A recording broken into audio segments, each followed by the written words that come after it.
So ನಾನು Indian idle ಆದಮೇಲೆ ಮುಂಬೈಗೆ ಶಿಫ್ಟ್ ಆದೆ. ಡೋರೆಮೋನ್, ಪೋಕೆಮೋನ್, ನಿಂಜಾ ಹತೋರಿ, ಈ ಕಾರ್ಟೂನ್ಸ್ ಎಲ್ಲ ನೋಡಿ ನಾನು ನೋಡಿ ಈಗ ಕೆಲವರು ಸೆಲ್ಫ್ ಥಾಟ್ಸ್ ರಿಯಾಜ್ ಮಾಡಿದವರು ಇದ್ದಾರೆ.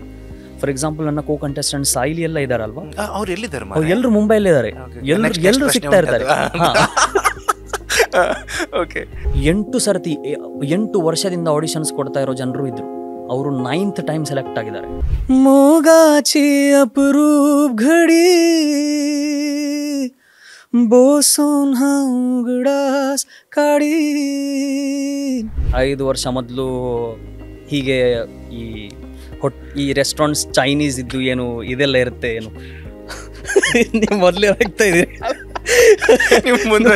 ಇದು ಗಾಡಿ ಎಲ್ಲೆಲ್ಲ ಚೈನೀಸ್ ಎಲ್ಲ ಮಾಡ್ತಾರಲ್ವಾ, ಕೆಲವೊಮ್ಮೆ ಏನಾಗುತ್ತೆ ಅಂದ್ರೆ ನಿಮ್ಮ ಫೇಮ್ ನಿಮ್ಮ ತಲೆಗೆ ಹೋಗುತ್ತೆ. ಹೌದು, ಫೇಮ್ ಕೆಲವೊಮ್ಮೆ ತಲೆಗೆ ಹೋಗುತ್ತೆ.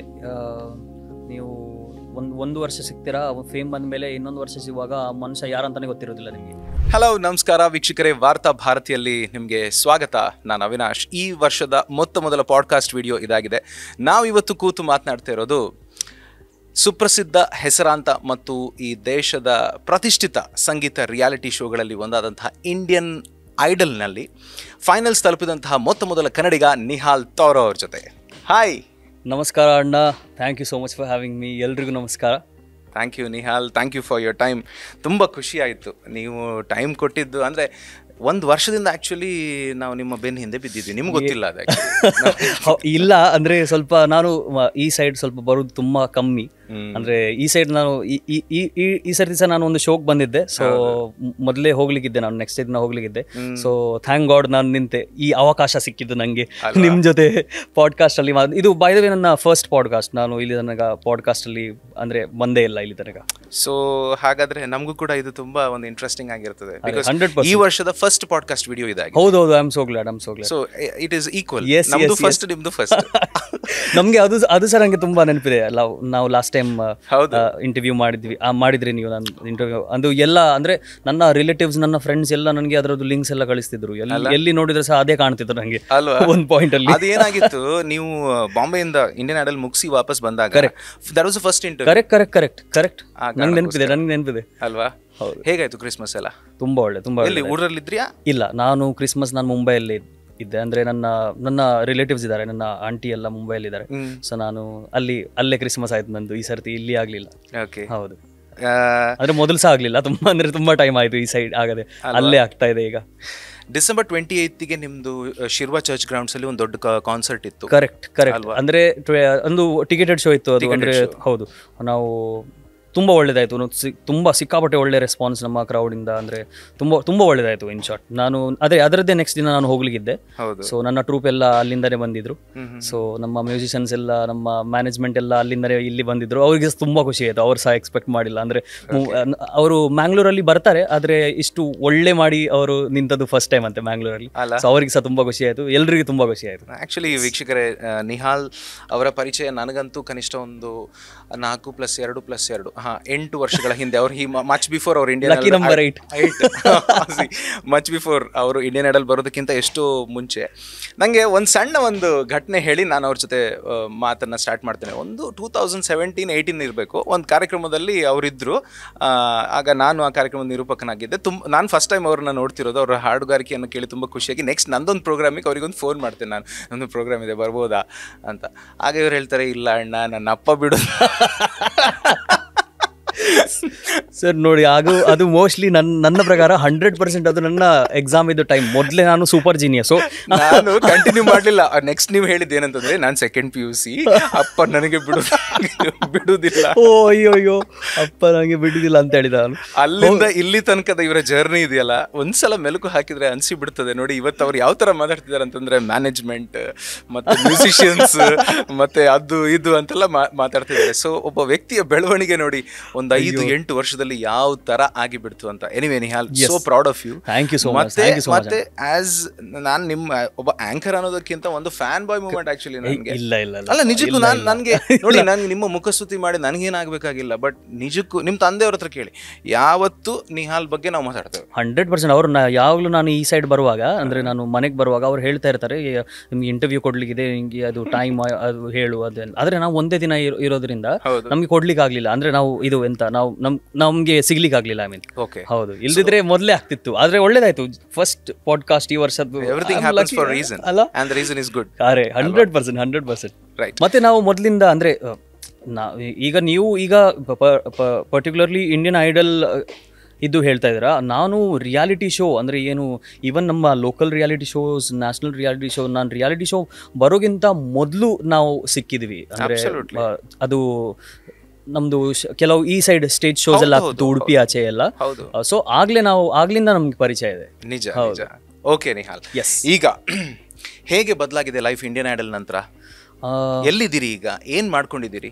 ಸೊ ಈಗ ನಾನು ಆಲ್ರೆಡಿ ಒಂದು 3-4 ವರ್ಷ ಆಗ್ತಾ ಇದೆ ನಾನು ಮುಂಬೈಯಲ್ಲಿದ್ದು. ಸೊ ನಾನು ಇಂಡಿಯನ್ ಐಡಲ್ ಆದಮೇಲೆ ಮುಂಬೈಗೆ ಶಿಫ್ಟ್ ಆದೆ. ಸೊ ಅಲ್ಲಿ ಯಾವಾಗ ನೋಡಿದ್ರು ಸಹ ಎಂತಾದರೂ ಏನೋ ಇದ್ದೇ ಇರುತ್ತೆ. ಈಗ ನಾನು ಸೊ ಪ್ರಾಜೆಕ್ಟ್ಸ್ ಬಗ್ಗೆ ಮಾತಾಡೋದಾದರೆ, ನಾನು ಈ ಮ್ಯೂಸಿಕ್ ಲೇಬಲ್ಸ್ ಏನಿದೆ, ಟಿ ಸೀರೀಸ್, ಝಿ ಮ್ಯೂಸಿಕ್, ಇವ್ರದ್ದೆಲ್ಲ ಒರಿಜಿನಲ್ಸ್ ಮೇಲೆ ಕೆಲಸ ಮಾಡ್ತಾ ಇದ್ದೇವೆ. ಇನ್ನೂ ಒಂದು 4-5 ಸಾಂಗ್ಸ್ ಬರಲಿಗಿದೆ ಇವ್ರದ್ದು, ಝಿ ಅವ್ರದ್ದು ಮತ್ತೆ ಟಿ ಸೀರೀಸ್ ಅವರದೆಲ್ಲ. ಸೊ ಒರಿಜಿನಲ್ಸ್ ನೋಡ್ಲಿಕ್ಕೆ ಹೋದ್ರೆ ಆ ಥರ ಇದೆ. ಮತ್ತೆ ಈ ಆಲ್ಬಮ್ಸ್ ಎಲ್ಲ ನಡೀತಾ ಇದೆ, ತುಂಬ ಕನ್ನಡ ಫಿಲ್ಮ್ಸ್ ತುಂಬ ನಡೀತಾ ಇದೆ, ಕನ್ನಡ ಫಿಲ್ಮ್ಸ್ ಪ್ರಾಜೆಕ್ಟ್ಸ್ ತುಂಬ ನಡೀತಾ ಇದೆ. ಮತ್ತೆ ಕೊಂಕಣಿಯಲ್ಲಿ ಸಹ ನಾನು ಹಾಡ್ತೇನೆ, ತುಳುವಲ್ಲಿ ಸಹ ಹಾಡ್ತೇನೆ. ಸೊ ನನ್ನ ಹತ್ರ ನಮಗೆ ಲ್ಯಾಂಗ್ವೇಜಸ್ ಸಿಕ್ಕಾಪಟ್ಟೆ ಇದೆ.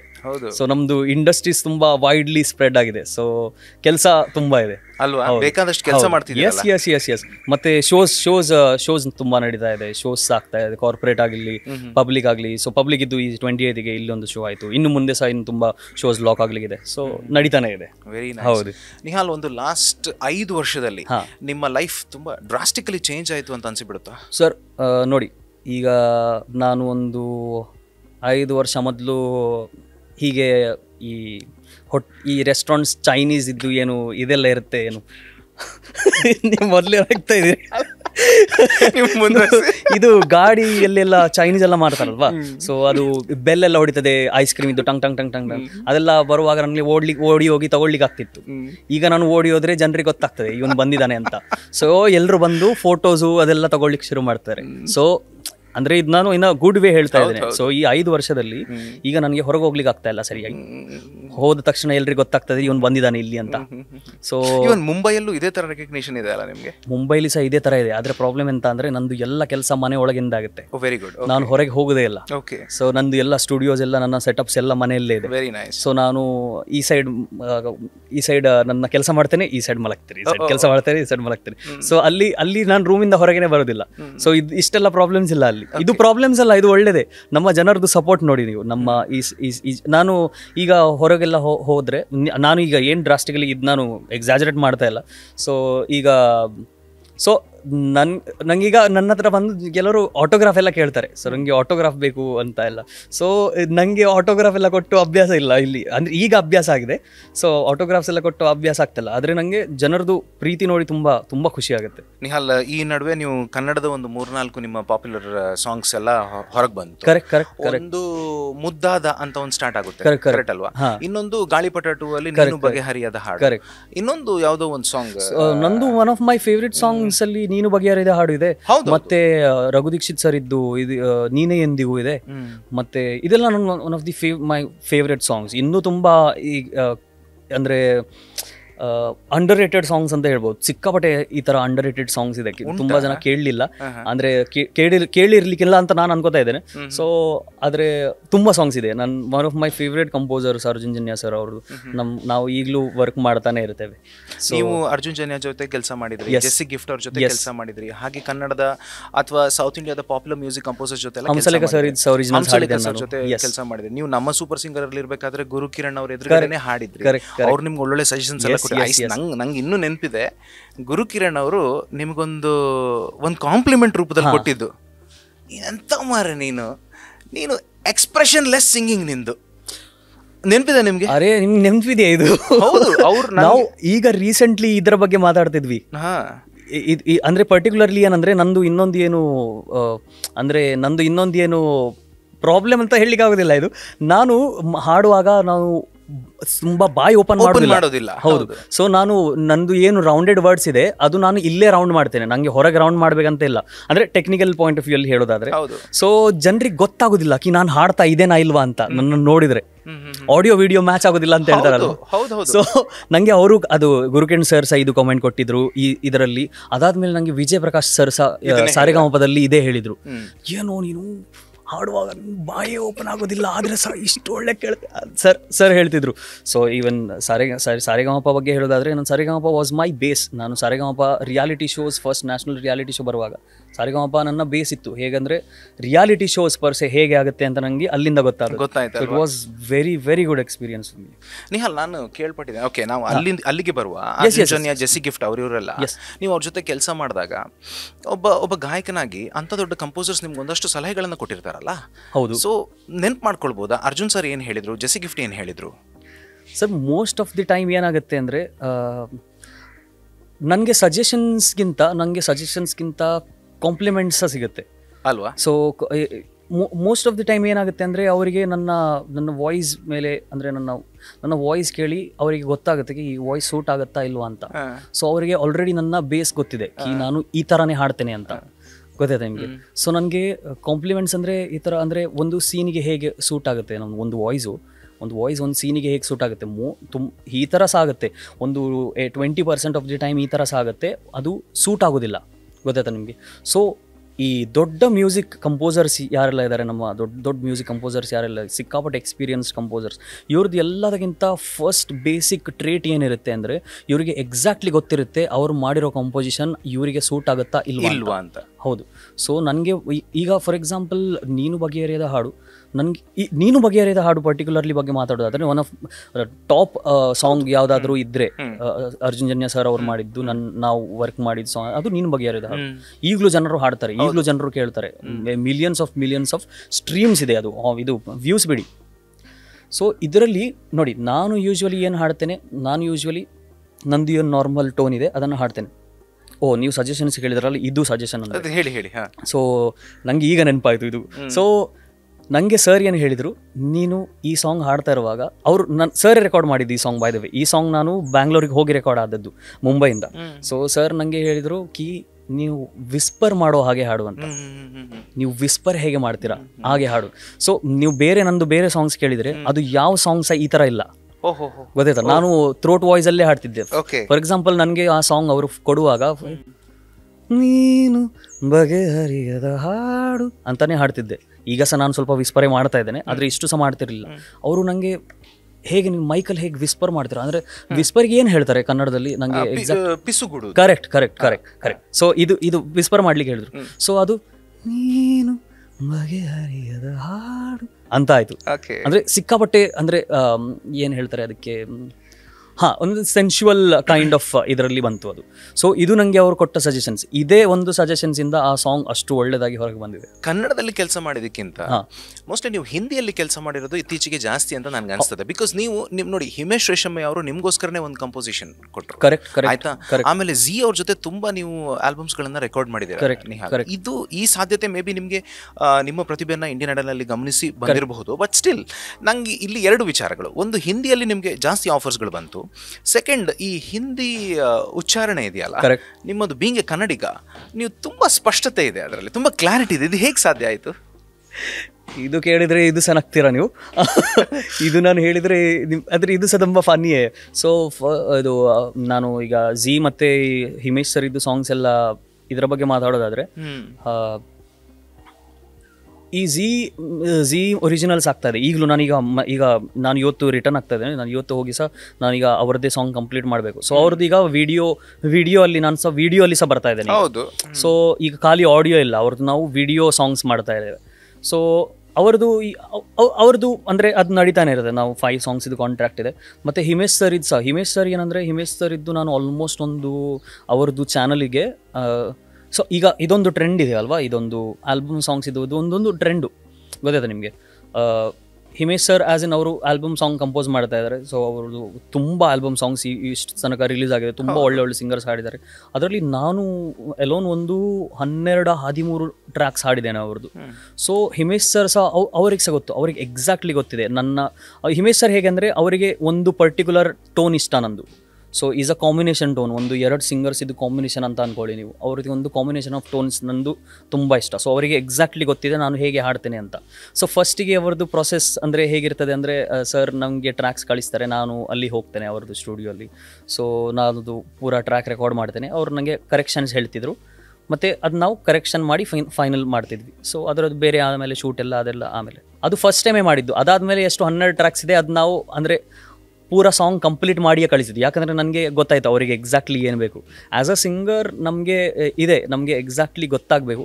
ಆ್ಯಸ್ ಅ ಸಿಂಗರ್ ನೋಡ್ಲಿಕ್ಕೆ ಹೋದರೆ ನಮಗೆ ಗೊತ್ತಿರಬೇಕು ಕಿ ನಮ್ಮ ಮ್ಯೂಸಿಕ್ ಡೈರೆಕ್ಟರ್ ನಮಗೆ ಅವ್ರು ಏನು ಎಕ್ಸ್ಪೆಕ್ಟ್ ಮಾಡ್ತಾ ಇದ್ದಾರೆ ನಮ್ಮಿಂದ.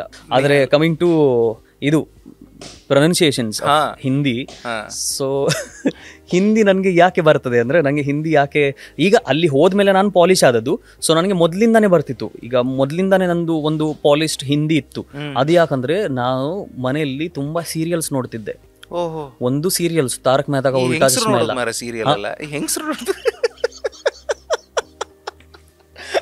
ಅರೆ ಅದು ಸಾಸ್ ಬಹುದು ಸೀರಿಯಲ್ಸ್ ಅಲ್ಲ, ಕಾಮಿಡಿ ಸೀರಿಯಲ್ಸ್.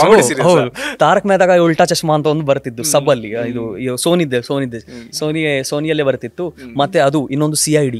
ಇದು ಮೇನ್ ಅಂದ್ರೆ ಇದು ಒಂದು 40% ನನ್ನ ಪ್ರೊನೌನ್ಸಿಯೇಷನ್ಗೆ ಇದಾಗಿದೆ. ಮತ್ತೆ ಎಲ್ಲರಿಗಿಂತ ಜಾಸ್ತಿ ಆದದ್ದು ಕಾರ್ಟೂನ್ಸ್, ಡೋರೆಮೋನ್, ಪೋಕೆಮೋನ್, ನಿಂಜಾ ಹತೋರಿ. ಈ ಕಾರ್ಟೂನ್ಸ್ ಎಲ್ಲ ನೋಡಿ ನಾನು ನೋಡಿ ಅದನ್ನ ಕೇಳಿ ನನಗೆ ಹಿಂದಿ ಬಂದದ್ದು. ಸ್ಕೂಲಲ್ಲಿ ಕಲ್ತಿರ್ಲಿಲ್ಲ, ಸ್ಕೂಲಲ್ಲಿ ನನಗೆ ಬರ್ತಾನೆ ಇರಲಿಲ್ಲ. ಓಕೆ, ಸ್ಕೂಲಲ್ಲಿ ನಮಗೆ ಹಿಂದಿ ಸಬ್ಜೆಕ್ಟ್ ಬರೋಕ್ಕಿಂತ ಮೊದಲು ನನಗೆ ಮನೆಯಿಂದ ಹಿಂದಿ ಬರ್ತಿತ್ತು. ಯಾಕಂದ್ರೆ ಈ ಸೀರಿಯಲ್ಸ್ ನೋಡ್ತಿದ್ದೆ ನಾನು ಕುತ್ಕೊಂಡು, ಈ ಕಾರ್ಟೂನ್ಸ್ ಎಲ್ಲ ನೋಡ್ತಿದ್ದೆ ನಾನು. ಸೊ ನನಗೆ ಸ್ಕೂಲಲ್ಲಿ ಮಾತಾಡ್ಲಿಕ್ಕೆ ತುಂಬಾ ಈಸಿ ಆಗ್ತಿತ್ತು, ಬಾರಿಲಿಕ್ಕೆ ಆಗ್ತಿರ್ಲಿಲ್ಲ, ಆದ್ರೆ ಮಾತಾಡ್ಲಿಕ್ಕೆ ತುಂಬಾ ಈಸಿ ಆಗ್ತಿತ್ತು. ಸೊ ಇದು ನಾನು ಅಲ್ಲಿ ಹೋದ್ಮೇಲೆ, ನಾನು ಮುಂಬೈಗೆ ಹೋದ್ಮೇಲೆ, ಸೊ ಅಲ್ಲಿ ನನಗೆ ಕಷ್ಟನೇ ಆಗಲಿಲ್ಲ. ಗೊತ್ತಾಯ್ತಾ ನಿಮಗೆ, ನನಗೆ ಮಾತಾಡಲಿಕ್ಕೆ, ನನಗೆ ಕಾನ್ವರ್ಸೇಷನ್ಸ್ ಮಾಡಲಿಕ್ಕೆ, ಕಮ್ಯುನಿಕೇಷನ್ಸಲ್ಲಿ ನನಗೆ ಏನು ಪ್ರಾಬ್ಲಮೇ ಆಗಿಲ್ಲ. ಯಾಕಂದ್ರೆ ನನಗೆ ಆಲ್ರೆಡಿ ಹಿಂದಿ ಬರ್ತಿತ್ತು. ಆದರೆ ಪ್ರಾಬ್ಲಮ್ ಏನಿತ್ತಂದರೆ, ನಾನು ವರ್ಡ್ಸ್ ಕಾರ್ಟೂನಿದ್ದು ಯೂಸ್ ಮಾಡ್ತಿದ್ದೆ, ಕಾರ್ಟೂನಿದ್ದೆ ವರ್ಡ್ಸ್ ಬರ್ತಿತ್ತು. ಸೊ ಅಲ್ಲಿ ಹೋದ್ಮೇಲೆ ನಾವು ಪಾಲಿಶ್ ಆದದಂದ್ರೆ ನಾನು ಆಕ್ಚುಲಿ ಹಿಂದಿದ್ದು ವರ್ಡ್ಸ್ ನಾನು ಇನ್ಕ್ಲೂಡ್ ಮಾಡ್ಲಿಕ್ಕೆ ಶುರು ಮಾಡಿ ಈಗ ನನಗೆ ಹಿಂದಿ ಕರೆಕ್ಟ್ ಕಂಪ್ಲೀಟ್ ಆಗಿ ಬರ್ತದೆ. ಅದಕ್ಕೆ ನನಗೆ ಪಾಲಿಶ್ ಬರ್ತಾ ಇದೆ. So all thanks to cartoons. Nihal, ಈಗ ಇನ್ನೊಂದು 2 ಪ್ರಶ್ನೆ ಕೇಳಿ ನಾನು ನೆಕ್ಸ್ಟ್ ಕ್ವಿಕ್ ಕ್ವೆಶ್ಚನ್ಸ್ಗೆ ಹೋಗ್ತೇನೆ. ನನಗೆ ನೀವು ಕೆಲವು ಕಾರಣಗಳಿಗೆ ತುಂಬ ಇಂಟ್ರೆಸ್ಟಿಂಗ್ ಅಂತ ಅನ್ಸುತ್ತೆ. ಯಾಕೆಂತಂದರೆ ನೀವು ಸಂಗೀತ ಕೂಡ ಓಕೆ, ಮನೆಯ ಮೊದಲ ಪಾಠಶಾಲೆ ನಿಮ್ಮ ತಂದೆಯವರಿಂದನೇ. ನಿಮ್ಮ ತಂದೆ ಕೂಡ ಸಿಂಗರ್ ಅಲ್ವಾ? ಸೊ ಮೇ ಬಿ ಅವರಿಂದ ಅವ್ರು ಹಾಡೋದನ್ನು ನೋಡಿ ನೀವು ಕಲ್ತಿರ್ಬೋದು ಒಂದು. ಮತ್ತು ನಿಮಗೆ ಪ್ರಾಪರ್ ಆಗಿ ನಿಮ್ಗೊಬ್ಬ ಗುರು ಅಂಥದ್ದೇನು ಇಲ್ಲ ಅನ್ನೋದನ್ನು ಕೂಡ ನಾನು ಕೇಳಿದ್ದೇನೆ. ಇದು ನಂಬರ್ 2. 3, ನಿಮ್ಮ ರಿಯಾಜ್ ಬಗ್ಗೆ. ಸಾಮಾನ್ಯವಾಗಿ ಯಾವುದೇ ದೊಡ್ಡ ದೊಡ್ಡ ಲಿಜೆಂಡ್ಸ್ಗಳ ನೀವು ಇಂಟರ್ವ್ಯೂಸ್ಗಳನ್ನೆಲ್ಲ ನೋಡಿದರೆ ಅವರು ಪ್ರಾಕ್ಟೀಸ್ ಬಗ್ಗೆ ತುಂಬ ಸ್ಟ್ರೆಸ್ ಮಾಡ್ತಾರೆ. ಅದೆಲ್ಲ ನೀವು ಅಷ್ಟೊಂದೆಲ್ಲ ಮಾಡೋದಿಲ್ಲ ಅಂತ ನಾನು ಬಲ್ಲ ಮೂಲಗಳಿಂದ ಕೇಳ್ಪಟ್ಟಿದ್ದೇನೆ. ಯಾರು ಏನಂತ ಕೇಳಬೇಡಿ. ಬಟ್ ಇದೆಲ್ಲ ಹೇಗೆ ಸಾಧ್ಯ ನೋಡಿ, 28ಗೆ ಮೊನ್ನೆ ಡಿಸೆಂಬರಲ್ಲಿ ನಿಮ್ದು ಕಾನ್ಸರ್ಟ್ ಇತ್ತು. ನೀವು ಬೆಳಿಗ್ಗೆ ಫ್ಲೈಟಲ್ಲಿ ಬಂದಿದ್ದೀರಾ ಆರಾಮಾಗಿ ಕೈಕಾಲು ಬೀಸ್ಕೊಂಡು. ಅದು ನೀವು ಹೇಳ್ತೀರಿ ನಾನು ಯಾವುದೇ ನಂದು ಲಗೇಜ್ ತರಲಿಲ್ಲ ಅಂತ. ಸೊ ಈ ಪಾಸಿಬಿಲಿಟೀಸ್ ಎಲ್ಲ, ಆ ಕಾನ್ಫಿಡೆನ್ಸ್ ಅದೆಲ್ಲ ಹೇಗೆ ಸಾಧ್ಯ ಆಗುತ್ತೆ? ಇದು ತುಂಬಾ ಜನ ಯಂಗ್ಸ್ಟರ್ಸ್ಗಳನ್ನ ಮನಸ್ಸಲ್ಲಿ ಇಟ್ಕೊಂಡು ಈ ಪ್ರಶ್ನೆ ಕೇಳ್ತಾ ಇದ್ದಾರೆ, ಹೇಳಿ. ಸೊ ಫಸ್ಟ್ ಆಫ್ ಆಲ್ ನಾನೇನಂದ್ರೆ, ನಾನು ಸಿಂಗಿಂಗ್ ನಂಗೆ ಇಂಟ್ರೆಸ್ಟ್ ಬಂದದ್ದು ನನ್ನ ಅಪ್ಪನಿಂದ. ಸೊ ಇದು ಎಲ್ರಿಗೂ ಗೊತ್ತಿದೆ ಈಗ ಆಲ್ಮೋಸ್ಟ್. ಸೊ ನನ್ನ ಅಪ್ಪ ಮನೆಯಲ್ಲಿ ಇದು ಅವರು ಕಾಯರ್ ಮಾಸ್ಟರ್ಸು. ನನ್ನ ಅಪ್ಪ ಕಾಯರ್ ಮಾಸ್ಟರ್ ಆಗಿದ್ರು. ಸೊ ಈಗ ಸಹ ಅವ್ರು ಕಾಯರಲ್ಲಿ ಇದ್ದಾರೆ. ಸೊ ಅವರು is a writer, 4 albums release ಆಗಿದೆ. ಸೊ ನಾನು ಅವರನ್ನು ನೋಡಿ ಕಲ್ತದ್ದು. ಅವರು ಸಹ ಮ್ಯೂಸಿಕ್ ಕಲ್ತಿಲ್ಲ, ನಾನು ಸಹ ಮ್ಯೂಸಿಕ್ ಕಲ್ತಿಲ್ಲ. ಸೊ ನಾವು ನ್ಯಾಚುರಲಿ, ನನ್ನ ಅಪ್ಪ ಹೇಗೆ ನ್ಯಾಚುರಲ್ ಆಗಿ ಮ್ಯೂಸಿಕ್ ಮಾಡ್ಲಿಕ್ಕೆ ಶುರು ಮಾಡಿದ್ರು, ಅವರು ಸಹ ಎಕ್ಸ್ಟ್ರೀಮ್ಲಿ ಇಂಟ್ರೆಸ್ಟ್ ಆಗಿ. ಈಗ ಅಲ್ಲಿ ನೋಡಿದ್ರೆ ನೀವು ಒಂದು ರೂಮ್ ಖಾಲಿ ಮ್ಯೂಸಿಕ್ಗೆ ಇದೆ. ಅವರನ್ನು ನೋಡಿ ನಾನು ಮ್ಯೂಸಿಕಲ್ಲಿ ಇಂಟ್ರೆಸ್ಟೆಡ್ ಆಗಿದ್ದು. ಓಕೆ. ಸೊ ಅದು ಆಗ ಅಂದರೆ ಫ್ರಮ್ ದಿ ಏಜ್ ಆಫ್ 3-4 ಅಲ್ಲಿಂದ ಇಲ್ಲಿ ತನಕ ಸಹ ಅದು ಹಾಗೆ ಕ್ಯಾರಿ ಫಾರ್ವರ್ಡ್ ಆಯಿತು. ನನಗೆ ಹೊರಗೆ ಕಲೀಲಿಕ್ಕೆ ಆಗಲಿಲ್ಲ. ನಾನು ತುಂಬ ಕಡೆ ಕ್ಲಾಸಿಗೆ ಹೋಗ್ಲಿಕ್ಕೆ ಟ್ರೈ ಮಾಡಿದೆ. ಸೊ ಈಗ ನಾನು ಹೋಗ್ಲಿಕ್ಕೆ ಟ್ರೈ ಮಾಡಿದ್ದೇನೆ, ನಾನು ಕಲೀಲಿಕ್ಕೆ ಟ್ರೈ ಮಾಡಿದ್ದೇನೆ. ಸೊ ನನಗೆ ಅದು ಪ್ರಾಸೆಸ್ ಆಗ್ತಿರ್ಲಿಲ್ಲ, ನನಗೆ ಈಗ ಸಹ ಪ್ರಾಸೆಸ್ ಆಗ್ತಿರ್ಲಿಲ್ಲ. ನನಗೆ ಏನು ನ್ಯಾಚುರಲಿ ಬಂದಿದೆ ಚಿಕ್ಕವರಿಂದ ಅದೇ ಈಗ ತನಕ ಗೊತ್ತಿರೋದು, ನಂದು ಅದೇ ಸ್ಕಿಲ್ಸ್ ಈಗ ತನಕ ಪಾಲಿಶ್ ಆಗ್ತಾ ಇರೋದು. ನಾನು ಹೊಸತ್ತಾಗಿ ದೊಡ್ಡವನಾದ್ಮೇಲೆ ನನಗೆ ಕಲೀಲಿಕ್ಕೆ ಆಗಲಿಲ್ಲ ಸರಿ. ಸೊ ಇನ್ನೊಂದು ಡಿಸ್ಕ್ಲೇಮರ್ ಏನಂದ್ರೆ, ಇದು ಎಲ್ರಿಗೆ ಆಗುತ್ತೆ ಅಂತ ಹೇಳಲಿಕ್ಕೆ ಆಗೋದಿಲ್ಲ. ಎಲ್ರಿಗೆ ಈಗ ಎಲ್ಲರೂ ಸೇಮ್ ಇದನ್ನ ಫಾಲೋ ಮಾಡಿ ಈಗ ನಮ್ಮ ಪಾಡ್ಕಾಸ್ಟ್ ನೋಡಿ ಈಗ ನನಗೆ ಸಹ ಇದೇ ಆಗ್ತದೆ, ನಾವು ಕಲಿಬೇಕಂತ ಎಲ್ಲ ಇದು ಆಗೋದಿಲ್ಲ. ಪ್ರಾಕ್ಟೀಸ್ ಇದ್ದು ನೋಡಿ. ನನಗೆ ಏನು ಅನಿಸೋದು, ನಮ್ಮ ಬಾಡಿ ಏನಿದೆ, ನಮ್ಮ ಬಾಡಿ ನಾವು ಏನು ಹೇಳ್ತೇವೆ, ನಾವು ಬಾಡಿಗೆ ಏನು ಕಲಿಸ್ತೇವೆ ಆ ಥರ ಇದಾಗುತ್ತೆ, ಆ ಥರ ಅದು ಕಲಿತದೆ. ಬಾಡಿ ನಾನು ಬಾಡಿಗೆ ಶುರು ಮಾಡ್ತೇನೆ, ಬಾಡಿಗೆ ಶುರು ಮಾಡ್ತೇನೆ. ಸೊ ನಮ್ಮ body for example by age of 3, 4, 5 ನೀವು ಸಿಂಗಿಂಗ್ ಪಿಕಪ್ ಮಾಡ್ತೀರಾ. ಸೊ ಆಗ ನೀವು ಏನು ನಿಮಗೆ ಎಲ್ಲರೂ 90% ಆಫ್ ಜನ ಇದು ಹೇಳ್ತಾರೆ ಕಿ ನೀವು ಕೋಲ್ಡ್ ಎಲ್ಲ ತಿನ್ಬೇಡಿ, ಕೋಲ್ಡ್ ಎಲ್ಲ ಕುಡಿಬೇಡಿ, ವಾಯ್ಸ್ ಹಾಳಾಗ್ತದೆ. ಇದು ಹೇಳಿ ಇವರು ಚಿಕ್ಕವರಿಂದ ಇದೇ ಶುರು ಮಾಡ್ತಾರೆ. ಕರೆಕ್ಟ್, ಗೊತ್ತಿಲ್ಲ ಇದು ಕೋಲ್ಡ್ ಕುಡಿದ್ಬೇಡ ನಂಗೆ ಹಾಳಾಗ್ತದೆ. ಇಟ್ಸ್ ಅ ಗುಡ್ ಕೋಲ್ಡ್ ಸರಿ, ನೀವು ಅದು ಸಜೆಷನ್ ಸರಿ ಇದೆ, ಓಕೆ. ಆದ್ರೆ ಏನಾಗುತ್ತೆ ಅಂದ್ರೆ ನಮ್ಮ ಬಾಡಿಗೆ ಅದರ ಅಭ್ಯಾಸ ಆಗೋಗುತ್ತೆ. ಈಗ ನೀವು ದೊಡ್ಡವರಾದ್ಮೇಲೆ ನಿಮ್ಗೆ ಕೋಲ್ಡ್ ಕುಡಿಲಿಕ್ಕೆ ಆಗೋದಿಲ್ಲ. ನೀವು ಕೋಲ್ಡ್ ಏನು ಕುಡಿದ್ರು ಏನು ತಿಂದ್ರು ನಿಮ್ಮ ವಾಯ್ಸ್ ಬಿದ್ದೋಗುತ್ತೆ. ಯಾಕಂದ್ರೆ ನಾವು ನಮ್ಮ ಬಾಡಿಗೆ ಅದನ್ನ ಅಭ್ಯಾಸ ಮಾಡಿದೆ. ನಾನು ಏನು ಮಾಡಿದ್ದೇನೆ, ನನಗೆ ನಾನು ಆಸ್ ಆ ವಾಯ್ಸಿಗೆ ನನ್ನ ವಾಯ್ಸನ್ನು ಮಗು ಥರ ಟ್ರೀಟೇ ಮಾಡಿಲ್ಲ. ನಾನು ನನ್ನ ವಾಯ್ಸಿಗೆ ಅಷ್ಟು ಕೇರೇ ಮಾಡಿಲ್ಲ. ಸೊ ನನ್ನ ವಾಯ್ಸಿಗೆ ನನ್ನ ಥರನೇ ಬಿಟ್ಟಿದೆ. ನನ್ನ ವಾಯ್ಸ್ ಹೇಗೆ ನನ್ನ ಥರ ಚಿಲ್, ಕೇರ್ಲೆಸ್ ಅಲ್ಲ, ಕೇರ್ ಫ್ರೀ. ಸೊ ನಾನು ಎಲ್ಲ ತಿಂತೇನೆ, ಎಲ್ಲ ಕುಡಿತೇನೆ, ಎಲ್ಲ ಏನ್ ಸಹ ಇಲ್ಲ. ಶೋ ಮೊದಲು ಕುಡಿತಾ ಇದ್ದೇನೆ ಕುತ್ಕೊಂಡು, ನಾನು ಕೋಲ್ಡ್ ವಾಟರ್ ಇಲ್ದಿದ್ರೆ ಜ್ಯೂಸ್ ಕುಡಿತಾ ಇದ್ದೇನೆ, ಏನೂ ಆಗೋದಿಲ್ಲ. ಅಗೇನ್ ಡಿಸ್ಕ್ಲೇಮರ್, ಇದು ನನಗಾಗತ್ತೆ, ಎಲ್ರಿಗೂ ಆಗುತ್ತೆ ಅಂತಲ್ಲ. ಸೊ ಇದು ನನ್ನ ಬಾಡಿಗೆ ನಾನು ಈ ತರ ಇದು ಅಭ್ಯಾಸ ಮಾಡಿಸಿದ್ದೇನೆ. ಸೊ ಅದಕ್ಕೆ ನನಗೆ ಇದು ಮಾಡ್ಲಿಕ್ಕಾಗುತ್ತೆ. ಸೊ ಎಲ್ಲರೂ ಮಾಡ್ಲಿಕ್ಕೆ ಹೋಗ್ಲಿಕ್ಕೆ ಆಗೋದಿಲ್ಲ.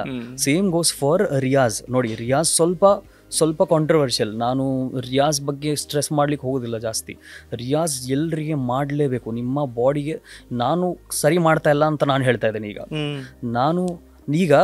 ಈಗ ಕೆಲವರು ಸೆಲ್ಫ್ ಥಾಟ್ಸ್ ರಿಯಾಜ್ ಮಾಡಿದವರು ಇದ್ದಾರೆ. ಫಾರ್ ಎಕ್ಸಾಂಪಲ್ ನನ್ನ ಕೋ ಕಂಟೆಸ್ಟೆಂಟ್ ಸಾಯಿಲಿ ಎಲ್ಲ ಇದಾರಲ್ವಾ, ಎಲ್ಲರೂ ಮುಂಬೈಲೇ ಇದ್ದಾರೆ, ಎಲ್ಲರೂ ಸಿಗ್ತಾ ಇರ್ತಾರೆ. ಅವರನ್ನು ಸಕರಿಯುವ ಈಚೆ ನಿಮ್ಮ ಪಾಡ್ಕಾಸ್ಟ್ ಮಾಡಿ ಅವ್ರ ಜೊತೆ. ಸೊ ಈಗ ಇವರು ಅವಳು ಕಲ್ತಿದ್ದಾಳೆ ಅವಳು ಸಹ. ಆದರೆ ಅವ್ರು ಮೇಜರ್ಲಿ ಸೆಲ್ಫ್ ಥಾಟ್, ಆದರೆ ಅವ್ರಿಗೆ ರಿಯಾಜ್ ಇದೆ. ಸೊ ಇವರು ಚಿಕ್ಕವರಿಂದ ರಿಯಾಜ್ ಮಾಡ್ತಾ ಇದ್ದಾರೆ, ಸರಿನಾ? ನಾನು ಮಾಡ್ತಾ ಇಲ್ಲ, ನಾನು ಕಲಿತೇ ಇಲ್ಲ ಅಲ್ವಾ, ನಾವು ಟೆಕ್ನಿಕಲಿ ಕಲಿತೇ ಇಲ್ಲ, ಸರಿ. ಸೊ ನಾನು ರಿಯಾಜ್ ಮಾಡೇ ಇಲ್ಲ. ಸ್ವಲ್ಪ ಪ್ರಾಕ್ಟೀಸ್ ಮಾಡಲಿಕ್ಕೆ ಹೋದರೆ ಸೊ ನನಗೆ ಅದು ನನ್ನ ಥ್ರೋಟ್ ತಗೊಳ್ಳೋದಿಲ್ಲ. ಗೊತ್ತಾಯ್ತಾ ನಿಮಗೆ? ಎಲ್ಲಿಯಾದರೂ ತಗೊಳ್ಳೋದೆ, ಎಲ್ಲಿಯಾದರೂ ಹಾಳಾದರೆ, ಈಗ ಫಾರ್ ಎಕ್ಸಾಂಪಲ್ ಈಗ ನನಗೆ ಏನಾದರೂ ಒಂದು ರೆಕಾರ್ಡಿಂಗ್ ಸೆಷನ್ ಇದೆ, ಸರಿನಾ? ನಾನು ಮೊದಲು ರಿಯಾಜ್ ಮಾಡ್ಲಿಕ್ಕೆ ಕೂತ್ಕೊಳ್ತೇನೆ, ಸರಿನಾ? ಅದು ಸ್ಟ್ರೆಸ್ ಆಗಿ ನಂದು ರೆಕಾರ್ಡಿಂಗ್ ಶುರು ಆಗೋ ತನಕ ವಾಯ್ಸ್ ಬಿದ್ದೋದ್ರೆ, ಯಾಕಂದರೆ ಬಾಡಿಗೆ ಅಭ್ಯಾಸ ಇಲ್ಲ ಅಲ್ಲ, ಗೊತ್ತಾಯ್ತಾ? ಈಗ ನಾನು ಇದು ಮಾಡ್ಬೋದು, ನಾನು ಇದು ಮಾಡ್ತೇನೆ ಸಹ ಕೆಲವೊಮ್ಮೆ. ಅಂದರೆ ನನ್ನ ಸೆಷನ್ಸ್ ಎಲ್ಲ ಇರುವಾಗ ನಾವು ಒಂದು ಸೆಷನ್ ಶುರುವಾಗ ಒಂದು 2 ಗಂಟೆ ಮೊದಲು ವಾಯ್ಸ್ ಕಿರ್ಚಾಡಿ ಓಪನ್ ಮಾಡಿಸ್ತೇವೆ, ಸರಿನಾ? ಯಾಕಂದರೆ ಬೈ ದ ಟೈಮ್ ನಾವು ಸೆಷನ್ ಶುರು ಮಾಡುವಾಗ ವಾಯ್ಸ್ ಒಂದು ನ್ಯೂಟ್ರಲ್ ಇದಕ್ಕೆ ಬರುತ್ತೆ. ಸೊ ಇಷ್ಟೇ ನಂದು. ನಾನು ಜಾಸ್ತಿ ರಿಯಾಜ್ ಮಾಡ್ಲಿಕ್ಕೆ ಹೋಗೋದಿಲ್ಲ. ಭಯ ಏನಾದರೂ ಹೆಚ್ಚು ಕಡಿಮೆ ಏನ್ ಹೋಗ್ತಾ ಇದೆ ಅದು ಸರಿ ಹೋಗ್ತಾ ಇದೆ, ಇನ್ಯಾಕೆ ನಾನು ಕೈ ಹಾಕ್ಬೇಕು ಅದಕ್ಕೆ, ಅಲ್ವಾ? ಬಟ್ ಒಂದ್ ಪ್ರಶ್ನೆ, ನಾನು ಒಬ್ಬ ಗುರು ಹತ್ರ ಹೋಗಿ ಇನ್ನೂ ಒಳ್ಳೆ ಪಾಲಿಶ್ ಆಗ್ಬೇಕು, ಒಳ್ಳೆ ಕಲಿಬೇಕು ಅನ್ನೋ ಥಾಟ್ ಏನಿಲ್ವಾ? ಇತ್ತಲ್ವಾ? ವರ್ಕ್ ಆಗ್ತಿರ್ಲಿಲ್ಲ. ಕರೆಕ್ಟ್. ನನಗೆ ಅದು ಪ್ರಾಸೆಸ್ಸೇ ಆಗ್ತಿರ್ಲಿಲ್ಲ. ಸೊ ಫಾರ್ ಎಕ್ಸಾಂಪಲ್ ಈಗ ಅನ್ಕೊಳ್ಳಿ, ಒಂದು ಸ್ವರಾಜ್ ಇದೆ, ಸರಿನಾ? ಯಾವಾಗಲೂ ನಾವು ಒಂದು ರಾಗ ಕಲಿಯುವಾಗ ಸ್ವರಾಜ್ ಇರುತ್ತೆ. ಅದಾದ್ಮೇಲೆ ಆ ಸ್ವರದಲ್ಲಿ ಏನೆಲ್ಲ ಸ್ವರಾಜ್ ಬರ್ತಾ ಇದೆ, ಆ ಸ್ವರದ ಎಕ್ಸಾಕ್ಟ್ಲಿ ಸಾಂಗ್ಸ್ ಇರುತ್ತೆ. ನಾನೀಗ ನಾರ್ಮಲ್ ವರ್ಡ್ಸ್ ಯೂಸ್ ಮಾಡ್ತಾ ಇದ್ದೇನೆ, ಸಾಂಗ್ಸ್ ಇರುತ್ತೆ, ಮತ್ತೆ ಸ್ವರಾಜ್ ಎಲ್ಲ ಇರುತ್ತೆ, ಇನ್ನೂ ತುಂಬಾ ಅಡ್ವಾನ್ಸ್ಡ್ ಎಲ್ಲ ಇರುತ್ತೆ. ಸೊ ನನಗೆ ಖಾಲಿ ಈ ಸಾಂಗ್ಸ್ ನೆನಪಾಗ್ತಾ ಇತ್ತು, ನನಗೆ ಸ್ವರಾಜ್ ನೆನಪೇ ಆಗ್ತಿರ್ಲಿಲ್ಲ. ನೋಡಿ ಸೊ ನನಗೆ ಇದು ಏನು ರಿಯಲೈಸ್ ಆಯಿತು, ಇದು ಈವನ್ ವೆಸ್ಟರ್ನಲ್ಲಿ ಸಹ ಇದೇ ಆಗಿದೆ. ನಾನು 7 ಕಡೆ ಕೀಬೋರ್ಡ್ ಕಲೀಲಿಕ್ಕೆ ಹೋಗಿದ್ದೇನೆ, ಇಲ್ಲ ನನಗೆ ಆಗೇ ಇಲ್ಲ ಕಲೀಲಿಕ್ಕೆ. ಯಾಕಂದರೆ ನನಗೆ ನನ್ನ ಬ್ರೈನ್ ಪ್ರಾಸೆಸ್ಸೇ ಮಾಡ್ತಾ ಇಲ್ಲ. ಆದರೆ ಅಗೇನ್ ಡಿಸ್ಕ್ಲೇಮರ್, ಇದು ನನಗೆ ಮಾತ್ರ ಆಗೋದು, ಇದು ನನಗೆ ಮಾತ್ರ ಆದದ್ದು. ಸೊ ಇಟ್ ಡಸಂಟ್ ಮೀನ್ ಎಲ್ರಿಗೆ ಆಗುತ್ತೆ. ಈಗ ನಾವು ಇವ್ರು ಕಲ್ತಿಲ್ಲ ನಾನು ಸಹ ಕಲಿಯುವುದಿಲ್ಲ ಅಂತ ಹೋಗ್ಲಿಕ್ಕೆ ಬೇಡ, ಯಾರು ಸಹ ಹೋಗೋದು. ಅದು ಏನಂತಂದ್ರೆ ವೀಕ್ಷಕರೇ, ಇದು ಒಂಥರ ಇದು ಒಂದೊಂದೇ ಪೀಸ್ ಅಂತ ಅಂತ ಇರುತ್ತಲ್ಲ, ನಾವು ಹೇಳ್ತೇವಲ್ಲ, ಅದು ಅವ್ರು ಒಬ್ರೆ, ಅವ್ರದ್ದೊಂದು ಸ್ಟೈಲೇ ಬೇರೆ, ಅದಿರಲಿ ಅದು ಹಾಗೆ ಅಂತ. ಸೊ ಇದು ಈ ಥರ ನಾನು ಪರ್ಟಿಕ್ಯುಲರ್ ಆಗಿ ಇದನ್ನು ಪಾಯಿಂಟ್ ಔಟ್ ಮಾಡಬೇಕು ಅನ್ನೋ ಕಾರಣಕ್ಕೆ ನಿಹಾಲ್ ಹತ್ರ ಈ ವಿಚಾರಗಳನ್ನು ನಾನು ಮಾತಾಡಿಸಿದೆ. ಓಕೆ, ಇನ್ನೆರಡು ಪ್ರಶ್ನೆಗಳನ್ನು ಕೇಳಿ ಮುಂದಕ್ಕೆ ಹೋಗುವ. ನಿಹಾಲ್, ಒಂದು ಟೈಮಲ್ಲಿ ಕನ್ನಡದ ಎಲ್ಲ ಧಾರಾವಾಹಿಯ ಹೆಚ್ಚಿನೆಲ್ಲ ಧಾರಾವಾಹಿಯ ಶೀರ್ಷಿಕೆ ಗೀತೆ ನಿಮ್ಮದೇ ಧ್ವನಿಯಲ್ಲಿತ್ತು. Nannarasi Radhe one of my very favourite. ನೆನಪಿದೆಯಾ ನಿಮ್ಗೆ? ಒಂದೆರಡು ಲೈನ್ ಹಾಡ್ಬೋದಾ ನೀವು? ನನಗೂನು ನಿನಗೂನು ಅರಿವೇನೆ ಆಗದೆ ಹಗುರಾದ ಒಲವೊಂದು ಶುರುವಾಗಿದೆ, ಜೊತೆಯಾಗಿ ನಡೆವಾಗ ಹೊಸ ದಾರಿ ಮೂಡಿದೆ, ಜಗವೆಲ್ಲ ನಮಗಾಗೆ ಬದಲಾಗಿದೆ. ಉಸಿರಿನ ಹಾಡಿಗೆ ನೀ ಜೀವಾಳವೇ, ಕನಸಿನ ನಾಳೆಗೆ ಹೊಸ ರೂಪಾನೆ ನೀನಲ್ಲವೇ. ರಾಧೆ ರಾಧೆ ರಾಧೆ ರಾಧೆ ನನ್ನರಸಿ ರಾಧೆ, ರಾಧೆ ರಾಧೆ ನನ್ನರಸಿ ರಾಧೆ. ಈ ಸಾಂಗಲ್ಲಿ ಗಿಟಾರ್ ಸಹ ನಾನೇ ಪ್ಲೇ ಮಾಡಿದ್ದು. ಹೌದಾ? ಮೋಸ್ಟ್ಲಿ ನಾವು ಫಸ್ಟ್ ಆ್ಯಂಡ್ ಲಾಸ್ಟ್ ಒಂದು ಟ್ರ್ಯಾಕಲ್ಲಿ ಗಿಟಾರ್ ಪ್ಲೇ ಮಾಡಿದ್ದಂದರೆ ಅದು ಇದೇ ಟ್ರ್ಯಾಕ್. ನಾನು ಸುನಾದಣ್ಣ ಕಂಪೋಸಿಷನ್ ಇದು. ಈ ಟ್ರ್ಯಾಕಲ್ಲಿ ಅಂದರೆ ನನಗೆ ಸುನಾದಣ್ಣಂದು ಈ ಸೀರಿಯಲ್ಸ್ ಇದು ಏನೆಲ್ಲ ಟ್ರ್ಯಾಕ್ಸ್ ಇದೆ, ಇದು ಅಂದರೆ ಎಲ್ಲ ಅವ್ರದ್ದೇ ಮಾಡಿ, ಎಲ್ಲ ಸೀರಿಯಲ್ಸ್ ಅಲ್ಲಿ ಎಷ್ಟೆಲ್ಲ ಹಾಡಿದ್ದೇನೆ ಅದು ಅವರೇ ಮಾಡಿದ್ದು ಅಂತೆ. ಮತ್ತೆ ಮೆಜಾರಿಟಿ ಟ್ರ್ಯಾಕ್ಸ್ ಅವರೇ ಮಾಡೋದು. ಈಗ ಸಹ ತುಂಬ ಟ್ರ್ಯಾಕ್ಸ್ ಈಗ ಸಹ ತುಂಬ ಕಾಂಪೋಸಿಷನ್ ಅವ್ರು ಬರ್ತಾ ಇರುತ್ತೆ ಸೀರಿಯಲ್ಸ್ ಅಲ್ಲಿ. ಸೊ ಅದೊಂದು ಟೈಮ್ ಇತ್ತು, ನಂಗೆ ತುಂಬ ಎಕ್ಸೈಟೆಡ್ ಆಗಿದ್ದೆ ನಾನು ಯಾವ ಅವ್ರದ್ದು ಟ್ರ್ಯಾಕ್ಸ್ ಹಾಡಲಿಕ್ಕೆ. ಸೊ ಇದು ಮತ್ತೆ ಗಿಣಿರಾಮ, ಜೊತೆಯಲ್ಲಿ ಮತ್ತೆ ಇನ್ನೂ ಇದೆ, ನಂಗೆ ನೆನಪಾಗ್ತಾ ಇಲ್ಲ. ನನಗೆ ಇದು 3-4 ನೆನಪಿರೋದು. ಬಟ್ ಅದರಲ್ಲಿ ಜೊತೆಯಲ್ಲಿ ಎಂತ ಬೊಂಬಾರ್ಡಿಂಗ್ ಹಿಟ್ ಆಯ್ತು. ಬಟ್ ಅದಕ್ಕಿಂತ ನಂಗೆ ಆಕ್ಚುಲಿ ಇದಿಷ್ಟ, ಅಂಡರ್ರೇಟೆಡ್ ಇನ್ನೂ ಇದೆ ತುಂಬಾ. ಸೊ ಏನಾಗುತ್ತೆ ಅಂದ್ರೆ ನಾವು ತುಂಬಾ ಆಪ್ಷನ್ಸ್ ಇರುತ್ತೆ. ಸೊ ಇನ್ನು ತುಂಬಾ ಇದರದ್ದು ಇದು ನನ್ನರಸಿ ರಾಧೆದ್ದು ಇನ್ನೂ ಆಪ್ಷನಲ್ ನಾವು ಟ್ರ್ಯಾಕ್ಸ್ ಮಾಡಿದ್ವಿ, ಅದು ಸಹ ಚೆನ್ನಾಗಿತ್ತು. ಆದ್ರೆ ಕೆಲವು ರೀಸನ್ಸ್ಗೆ ಕೆಲವೊಮ್ಮೆ ಡ್ರಾಪ್ ಆಗುತ್ತೆ, ನಾವು ಕಾಂಪೋಸಿಷನ್ಸ್ ಚೇಂಜ್ ಮಾಡ್ತೇವೆ. ಸೊ ಇದು ರಿಲೀಸ್ಡ್ ಕಾಂಪೋಸಿಷನ್. ಇನ್ನು ತುಂಬಾ ಈ ತರ ಅನ್ರಿಲೀಸ್ಡ್ ಸಾಂಗ್ಸ್ ತುಂಬಾ ಇದೆ. ವೆಲ್ ನಿಹಾಲ್, ನಾನೀಗ ಇನ್ನು ನಿಮ್ಗೆ ಕೆಲವು ಕ್ವಿಕ್ ಕ್ವೆಶ್ಚನ್ಸ್ ಕೇಳ್ತೇನೆ, ಅದಕ್ಕೆ ನೀವು ಚಕ್ ಅಂತ ಆನ್ಸರ್ ಕೊಡ್ಬೇಕು. ಅಷ್ಟು ಮತ್ತೆ ಆನ್ಸರ್ ಮಾಡಿದ್ರೆ ಹಾಗೇನಾಗೋದಿಲ್ಲ, ಆತರ ಏನಿಲ್ಲ. ಈಗ ಈ ದೊಡ್ಡ ರಿಯಾಲಿಟಿ ಶೋನಲ್ಲಿ ಭಾಗವಹಿಸಬೇಕು, ಸ್ಪೆಷಲಿ ನೋಡಿ, ಒಬ್ಬ ಸಿಂಗರ್ಗೆ, ಒಬ್ಬ ಡಾನ್ಸರ್ಗೆ ನಾನು ಬೂಗಿ ಹೋಗ್ಬೇಕು, ನನ್ನ ಜೀವನ ಪಾವನ ಆಗುತ್ತೆ ಅಂತ ಅನ್ಕೊಂಡಿರ್ತಾನೆ. ಒಬ್ಬ ಸಿಂಗರ್ ಕೂಡ ಇಂಡಿಯನ್ ಐಡಲ್ಗೆ ಹೋದ್ರೆ ಸಾಕು ಮಾರ ಅಂತ. ಬಟ್ ನೀವು ಅಲ್ಲಿಂದ ಬಂದಿರುವಂಥ ರೀತಿ ಒಂದು ವ್ಯಾಕ್ಯೂಮ್ ಥರ ನೀವು ಕ್ರಿಯೇಟ್ ಮಾಡಿರೋದು. ಇವತ್ತು ಎಷ್ಟೋ ಜನ ಯಂಗ್ಸ್ಟರ್ಸ್ಗಳು ನೋಡಿ, ದಿನ ಬೆಳಗಾದರೆ ಬಾಂಬೆಗೆ ಬರ್ತಾರೆ, ದಿನ ಬೆಳಗಾದರೆ ಬೆಂಗಳೂರಿಗೆ ಬರ್ತಾರೆ. But not every one will get an opportunity like you. So Nihal, ಏನಿದೆ ಇದ್ರ ಹಿಂದೆ? ಬಿಕಾಸ್ ಈಗ ನಿಮ್ಮನ್ನು ತುಂಬ ಜನ ನೋಡ್ತಾ ಇದ್ದಾರೆ. ಏನಿದೆ ಇದ್ರ ಹಿಂದೆ? ಶ್ರಮನ, ಪ್ರತಿಭೆನ, ಏನು ಅಂತ? ಸೊ ಟು ಆನ್ಸರ್, ಇದು ಮುಂಬೈಗೆ ತುಂಬ ಜನ ಬರ್ತಾರೆ, ಇಡೀ ಇಂಡಿಯಾದಿಂದ ಎವ್ರಿ ಡೇ ತುಂಬ ಜನ ಬರ್ತಾರೆ. ಅದರಲ್ಲಿ ಮೋಸ್ಟ್ ಆಫ್ ದೆಮ್ ಅವರಿಗೆ ಆಗೋದಿಲ್ಲ. ಸೊ ಇದರದ್ದು ಮೇಯ್ನ್ ರೀಸನ್ ಏನಂದರೆ, ಫಾರ್ ಎಕ್ಸಾಂಪಲ್ ನನ್ನ ಬಗ್ಗೆ ಮಾತಾಡೋದಾದರೆ, ನಾನು ಮುಂಬೈಯಲ್ಲಿ ಯಾಕೆ ಇವತ್ತು ಇದ್ದೇನೆ, ನಾನು ಇಂಡಸ್ಟ್ರಿಯಲ್ಲಿ ಯಾಕೆ ಸರ್ವೈವ್ ಆಗ್ತೇನೆ ಅಂದರೆ, ನನ್ನ ಪ್ಲಸ್ ಪಾಯಿಂಟೇ ರಿಯಾಲಿಟಿ ಶೋ. ಗೊತ್ತಿದೆ ನಿಮಗೆ, ಫೆಮಿಲಿಯರ್, ಫೇಸ್ ವ್ಯಾಲ್ಯೂ ಎಲ್ಲದಕ್ಕಿಂತ ಇಂಪಾರ್ಟೆಂಟ್. ಓಕೆ. ಸೊ ನಿಮ್ಮ ನಾಲೆಜ್ಗಿಂತ ಜಾಸ್ತಿ ನಿಮ್ಮ ಫೇಸ್ ವ್ಯಾಲ್ಯೂ ತುಂಬ ಇಂಪಾರ್ಟೆಂಟ್. ರೈಟ್. ಸೊ ನಂದು ಪ್ಲಸ್ ಪಾಯಿಂಟ್ ಅದಿತ್ತು. ಸೊ ಅದಕ್ಕೆ me and many other contestants, namdu we could survive the industry. So Mumbai is a ocean. ಗೊತ್ತಾಯ್ತಾ ನಿಮಗೆ? ಅದರಲ್ಲಿ ತುಂಬಾ ಮೀನಿದೆ, ಅದಕ್ಕಿಂತ ದೊಡ್ಡ ಮೀನು ಯಾವ್ದಾಗುತ್ತೆ ಅಂತ ಹೇಳಲಿಕ್ಕೆ ಆಗೋದಿಲ್ಲ. ಸೊ ನಾವು ಹೇಗೆ ಬಚಾವಾಗಿ ಎಲ್ಲದಕ್ಕಿಂತ ಅಂದರೆ ಹರ್ಡಲ್ಸ್ನ ಜಂಪ್ ಮಾಡಿ ಮಾಡಿ ನಾವು ಹೇಗೆ ಸರ್ವೈವ್ ಆಗ್ತೇವೆ ಅದರ ಮೇಲೆ ಇರೋದು. ಒಂದ್ಸರ್ತಿ ದೊಡ್ಡವರಾದ್ಮೇಲೆ ಆ ಮೀನನ್ನು ತಿನ್ಲಿಕ್ಕೆ ಅದಕ್ಕಿಂತ ದೊಡ್ಡ ಮೀನು ಬರೋದು ತುಂಬ ಕಷ್ಟ. ಇನ್ನೊಂದು ಏನಂದರೆ ಈ ಇಂಡಸ್ಟ್ರಿಯಲ್ಲಿ, ಯಾವುದೇ ಇಂಡಸ್ಟ್ರಿಯಲ್ಲಿ, ಬೀಟ್ ಕನ್ನಡ ಇಲ್ಲ ಹಿಂದಿ, ಯಾವುದೇ ಇಂಡಸ್ಟ್ರಿಯಲ್ಲಿ ಸರ್ವೈವ್ ಆಗಲಿಕ್ಕೆ ನಿಮಗೆ 50% ನಿಮ್ಮದು ಶ್ರಮ, ನಾಲೆಡ್ಜ್ ಇದೆಲ್ಲ ಬೇಕು. ಮತ್ತು ಉಳಿದ 50% ಲಕ್ ಸಹ ಬೇಕು, ಹಣೆ ಬರಹ ಅಲ್ವಾ. ಸೊ ನೈಸ್ ವರ್ಡ್, ಹಣೆ ಬರಹ. ಅದೇ ಹೇಳ್ತಾರಲ್ವಾ, ಸಾರಿ ನಂಗೆ ಭಯಂಕರ ವರ್ಡ್ ಅದು, ಬಟ್ ಅದು ನಂಗೆ ಗೊತ್ತಿಲ್ಲ, ಅದೇ ವರ್ಡ್ ಅಲ್ಲ, ಕರೆಕ್ಟ್ ಅಲ್ಲ. ಓಕೆ, ಮತ್ತೆ ಯಾವ್ದು ವರ್ಡ್ ಯೂಸ್ ಮಾಡಿದ್ರಿ ಮತ್ತೆ. Okay, so 50% luck, even reality shows ಈಗ ನಾನು ಆನೆಸ್ಟ್ಲಿ ಹೇಳೋದಾದ್ರೆ, ಈಗ ಟಾಪ್ 15 ಯಾರೆಲ್ಲ ಬರ್ತಾರೆ ಯಾವುದೇ ಸೀಸನಲ್ಲಿ, ಒಂದು 6 ಲಕ್ಷ ಜನ ಆಡಿಷನ್ ಕೊಡ್ತಾರೆ. 6 lakhs ಜನ ಆಡಿಷನ್ಸ್ ಕೊಟ್ಟಿದ್ರು ನಮ್ಮ ಇದರಲ್ಲಿ. ನೀವು ಅದರಲ್ಲಿ ಟಾಪ್ 5 ಅಲ್ಲಿ ಬಂದಿದ್ರಿ. ನಾನು ಟಾಪ್ 5 ಬಂದಿದ್ದು. ಸೊ ಟಾಪ್ 15 ಚೂಸ್ ಆಗ್ತಾರೆ ಅಲ್ವಾ, ಮೇನ್ ಗಾಲಾಸ್ ಅಂತ ಹೇಳ್ತಾರೆ ನಾವು ರೌಂಡಿಗೆ. ನಾವು ಈಗ ಟೆಕ್ನಿಕಲಿ ರೌಂಡ್ಸ್ ಶುರುವಾಗೋದು ಫಸ್ಟ್ ಎಲಿಮಿನೇಷನ್ಗಿಂತ ಮೊದಲು 2 ರೌಂಡಿಂದ ಶುರುವಾಗುತ್ತಲ್ಲ, ಮೆಗಾ ಆಡಿಷನ್ಸ್ ಏನು ಹೇಳ್ತಾರೆ. ಅದಕ್ಕಿಂತ ಮೊದಲು ಒಂದು 4-5-6 ರೌಂಡ್ಸ್ ಇರುತ್ತೆ. ಅದು ಟಿವಿಯಲ್ಲಿ ಬರೋದೇ ಇಲ್ಲ. ಆಡಿಷನ್ಸ್ ತುಂಬ ಫಿಲ್ಟರ್, 6 ಲಕ್ಷ ಜನ ಫಿಲ್ಟರ್ ಮಾಡಿಸಿ ಅವರು 15 ಜನರನ್ನು ತೋರಿಸೋದು, ಗೊತ್ತಿದೆ ನಿಮಗೆ. ಸೊ ಇದೆಲ್ಲ ಮಾಡಲಿಕ್ಕೆ ನೀವೇ ಒಂದು ಸರ್ತಿ ಯೋಚನೆ ಮಾಡಿ. ಈಗ 15 ಜನ ಸೆಲೆಕ್ಟ್ ಆಗ್ತಾರೆ. ಈಗ ಪರ್ಟಿಕ್ಯುಲರ್ಲಿ ನಾನು ಇಂಡಿಯನ್ ಐಡಲ್ ಬಗ್ಗೆ ಮಾತಾಡೋದಾದರೆ, ಒಂದು 15 ಜನ ಸೆಲೆಕ್ಟ್ ಆಗ್ತಾರೆ. ಆ 15 ಜನರಲ್ಲಿ ಎಲ್ಲರೂ ಎಕ್ಸ್ಟ್ರೀಮ್ಲಿ ಟ್ಯಾಲೆಂಟೆಡಾ? ಎಲ್ಲರೂ ಎಕ್ಸ್ಟ್ರೀಮ್ಲಿ ಟ್ಯಾಲೆಂಟೆಡ್ ಆಗೋದಿಲ್ಲ. ಹೌದು, ಯಾಕಂದ್ರೆ ಅಷ್ಟೇ ಇಲ್ಲ, ಅದಕ್ಕಿಂತ ಜಾಸ್ತಿ ಟ್ಯಾಲೆಂಟೆಡ್ ಜನ ಸಹ ಇರ್ತಾರೆ. ಆದ್ರೆ ಇವ್ರು ಯಾಕೆ ಸೆಲೆಕ್ಟ್ ಆಗ್ತಾರೆ? ಯಾಕಂದ್ರೆ ಆ ಪರ್ಟಿಕ್ಯುಲರ್ ಟೈಮ್ ಅಲ್ಲಿ ಇವರಲ್ಲಿ ಇಲ್ಲಿ ಬರೆದಿರ್ತದೆ, ಹಣೆ ಬರಹ. ಕರೆಕ್ಟ್. ನಾವು ಈ ಸರ್ತಿ ನಮ್ದು ತಾಗ್ತದೆ ಅಂತ.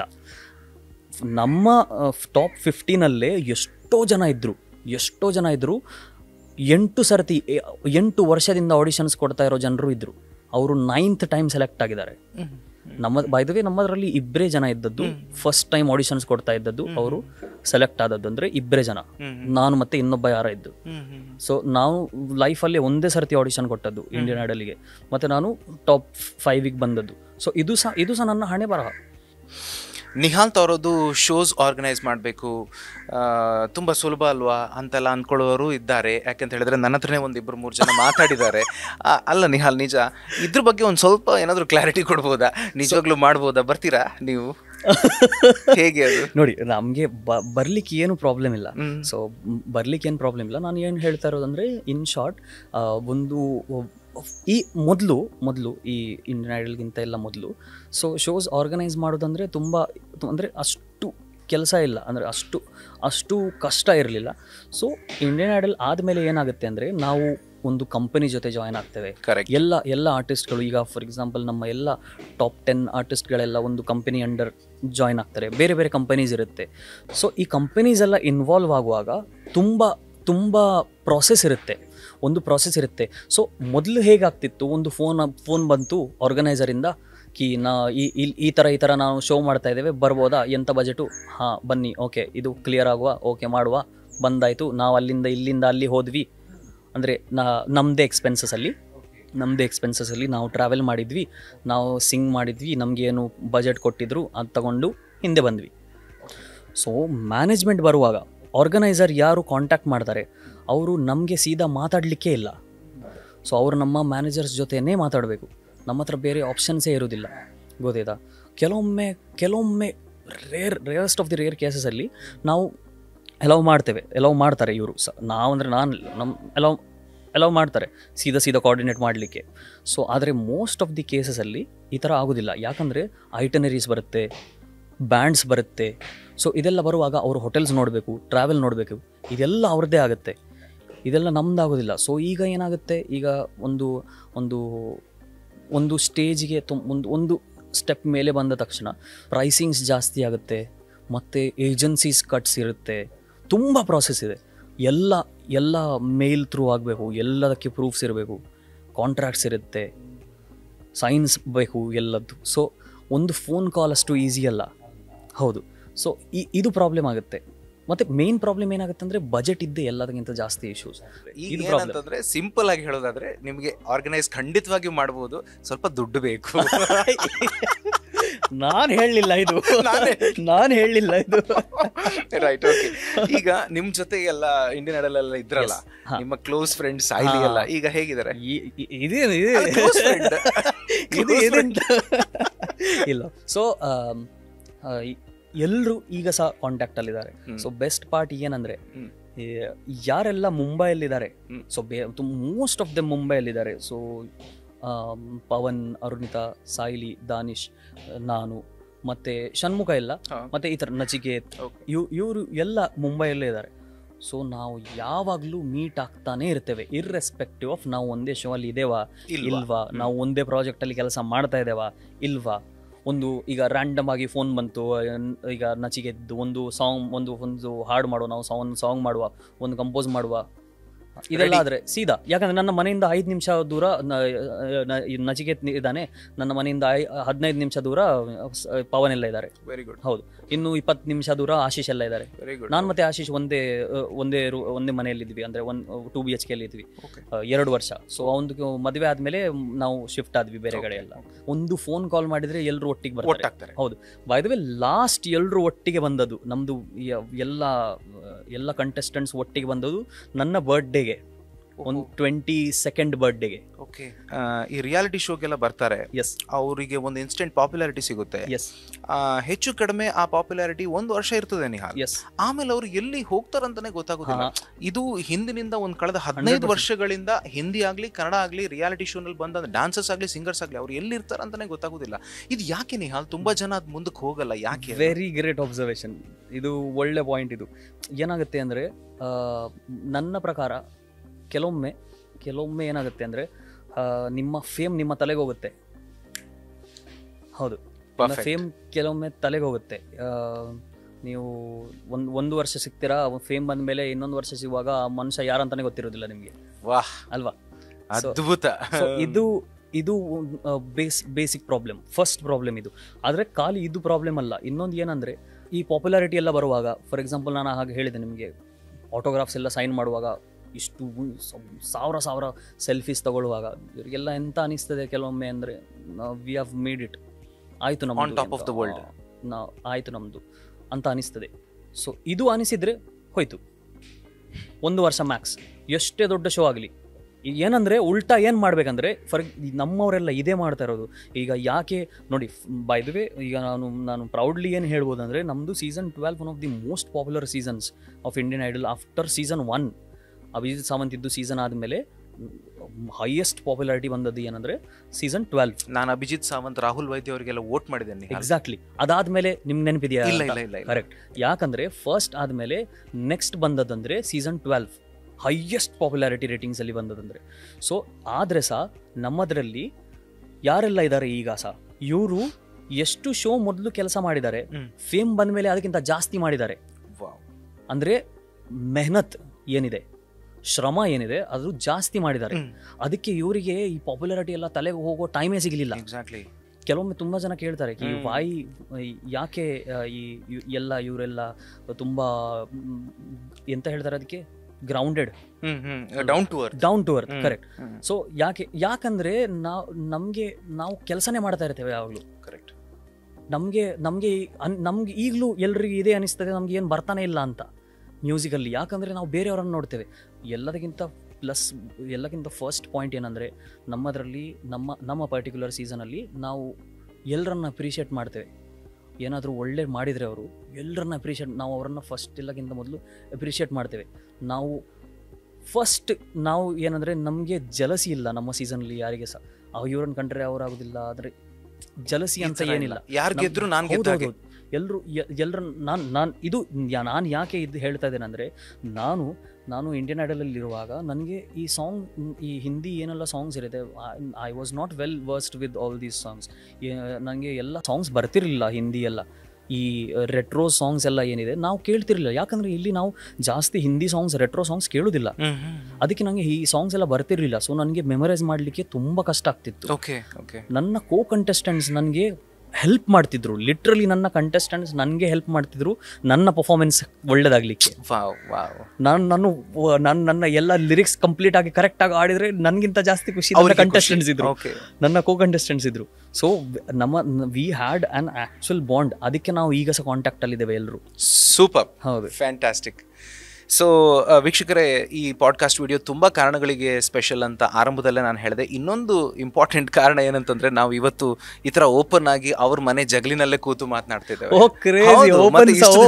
ಇಷ್ಟು ದಿನ ನಾವು ಮಾತಾಡಿದೆಲ್ಲ ಸ್ಟುಡಿಯೋ ಒಳಗೆ, ಸ್ಟುಡಿಯೋ ಒಳಗೆ ಅಥವಾ ಮನೆ ಒಳಗೆ ಎಲ್ಲ ಮಾತಾಡಿದ್ವಿ, ಬಟ್ ಜಗಲಿಯಲ್ಲಿ ಕೂತು ಮಾತಾಡಿದ್ವಿ. Nihal, all thanks to you. ತುಂಬಾ ಖುಷಿ ಆಯ್ತು. And all thanks to you.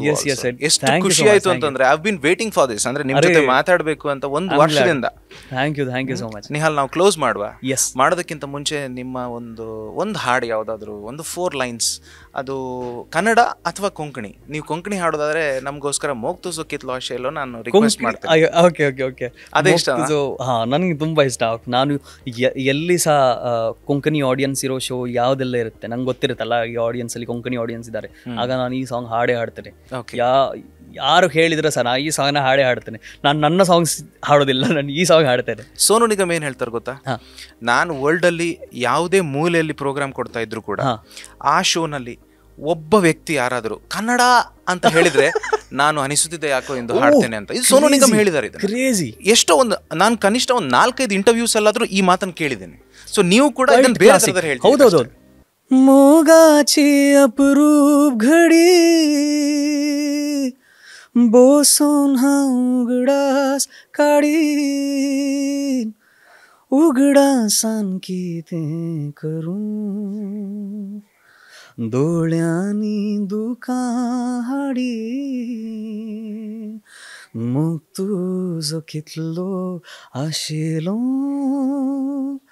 तितलो लाबूंक ना म्हाका परतून हांव जल्मून येतलो मुगा म्हणा पोंक तुका आदलो तो उगडास केल्यार देंवतेली दोका दोळ्यांत जल्माता 100 पावटी मग तुजो मेळता जाल्यार मग तुजो कितलो आशिलो तितलो लाबूंक ना म्हाका परतून हांव जल्मून येतलो मुगा म्हणा पोंक तुका. Thank you so much Nihal. ಎಷ್ಟು ಒಂದು ತನ್ಮಯತೆ, ಎಷ್ಟು ತಲ್ಲೀನತೆ ಆ ಹಾಡಿನಲ್ಲಿ ನೀವು ಹಾಡುವಾಗ ಕಣ್ಣಲ್ಲಿ ನೀರೇ ಬಂದ್ಬಿಡ್ತದೆ. Thank you so much. I am so glad. Thank you so much.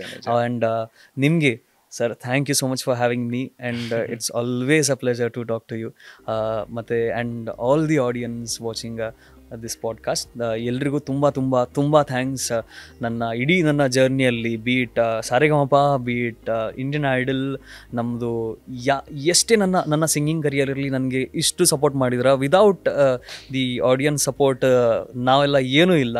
So all thanks to you all and thank you so much for having me. Yes Nihal, ಸಣ್ಣ ಸಣ್ಣ ಆರ್ಕೆಸ್ಟ್ರಾ ಕಾರ್ಯಕ್ರಮದಿಂದ ಒಂದು ಸೋಲೋ ಕಾನ್ಸರ್ಟ್ ಕೊಡುವವರೆಗಿನ ನಿಮ್ಮ ಜರ್ನಿ ತುಂಬ ತುಂಬ ಅದ್ಭುತವಾಗಿದೆ, ತುಂಬ ರೋಚಕವಾಗಿದೆ. ನಿಮಗೆ ಇನ್ನಷ್ಟು ದೊಡ್ಡ ಫ್ಯೂಚರ್ ಖಂಡಿತ ಸಿಕ್ಕೇ ಸಿಗುತ್ತೆ ಅನ್ನೋ ಮಾತಿನೊಂದಿಗೆ ಈ ವಿಡಿಯೋನ ಮುಗಿಸೋಣ. All the best. ನಮಸ್ಕಾರ. Thank you.